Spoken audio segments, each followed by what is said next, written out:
Hello, my name is Nikki and I'm one of the advisory teachers for deaf children and young people.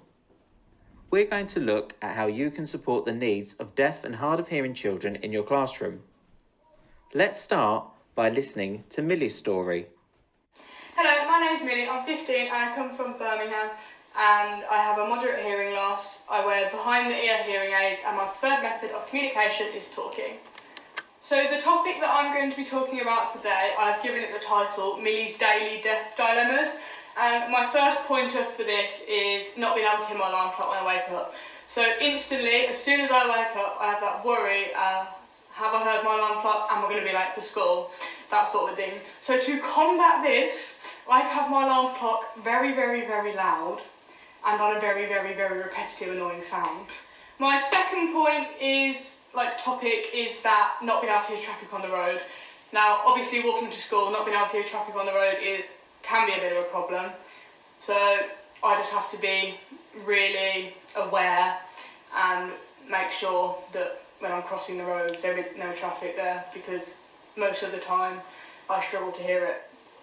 So my third point is not being able to fully hear teachers at school. So when I'm sat in a classroom listening to the teachers teach a lesson, it can be quite difficult for me to hear them in the classroom, which obviously is quite not very good really, because going into year 11 it is quite important that I can hear everything the teachers are saying.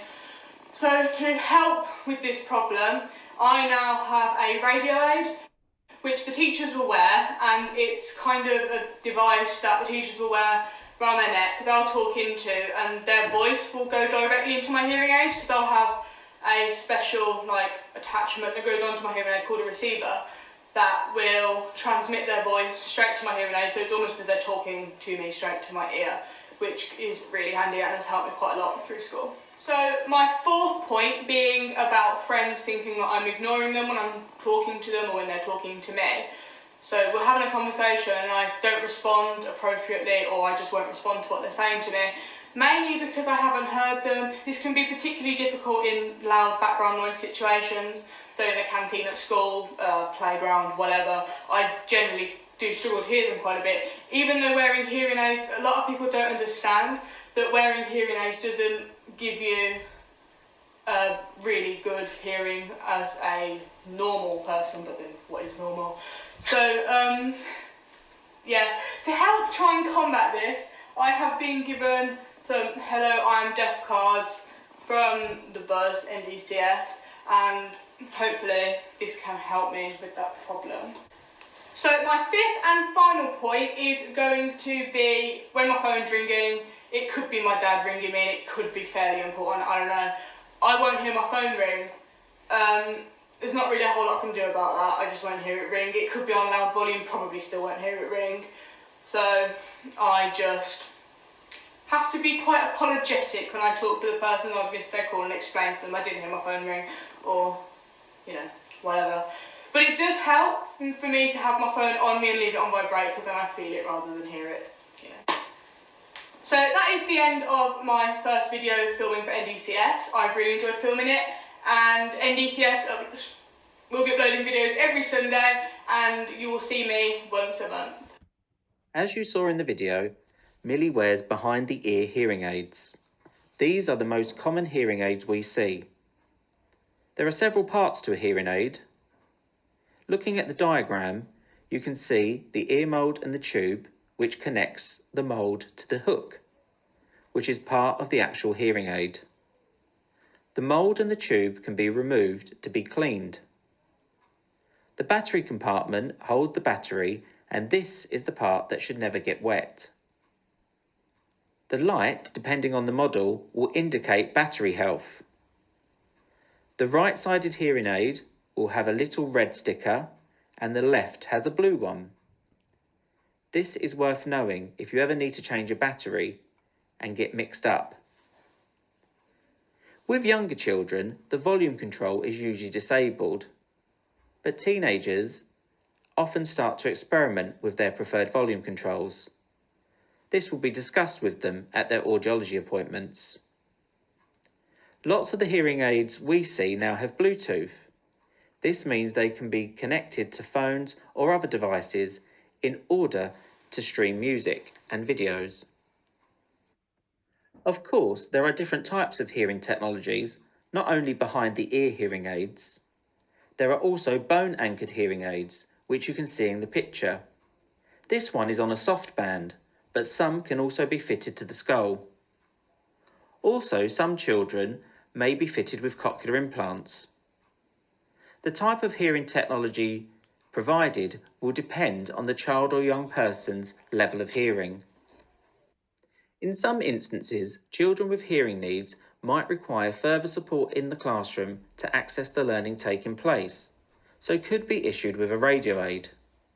We supply radio aids depending on the individual's type of hearing need.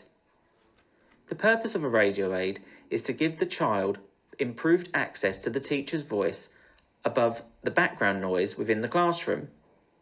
It doesn't amplify the teacher's voice to others as it connects to the child's hearing equipment.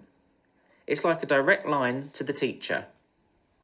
In the picture, you can see the teacher wearing the radio aid around her neck.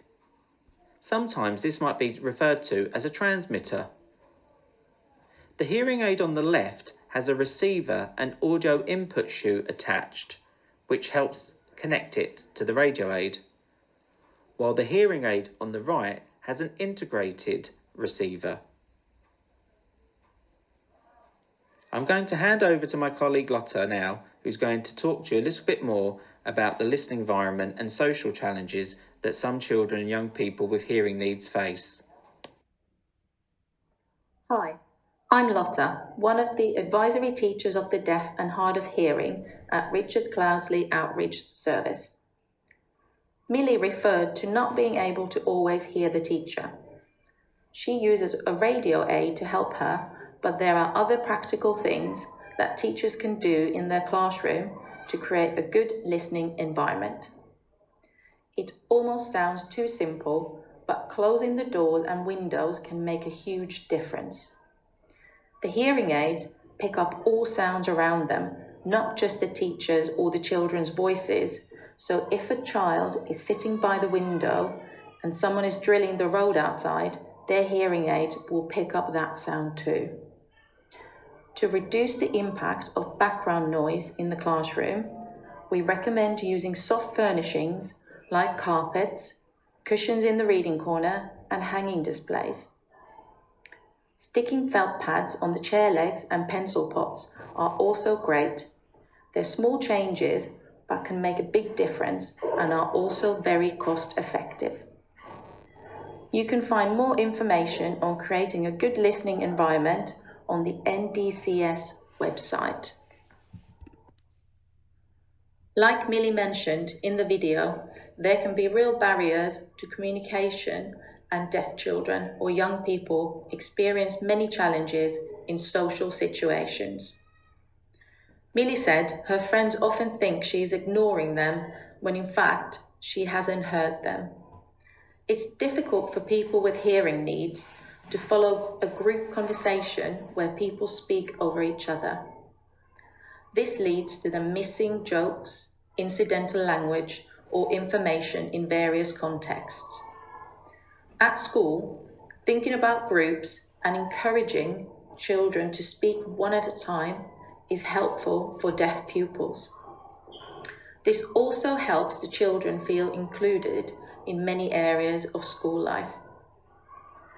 According to research by a charity Sign Health, depression and anxiety is twice as likely to affect deaf people. Teenagers can often also feel self-conscious and don't want to draw attention to themselves, so supporting them discreetly and on their terms is key. Here are some top tips that you can use when supporting deaf children. In class, make sure you're facing the light rather than standing in the shadow, and your face is visible for the child so they can see your lips and your expressions well. Repeat other children's answers, as children's voices can be more difficult to hear, especially if they're not facing the deaf child. Listening fatigue is very common as processing information requires a lot of energy.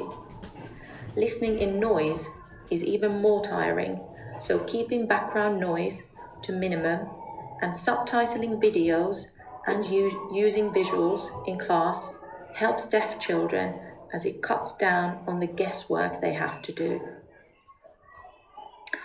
And finally, if the child uses hearing equipment, make sure it's working.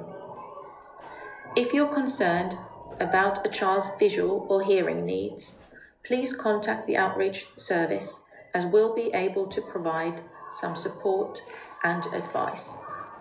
Thank you.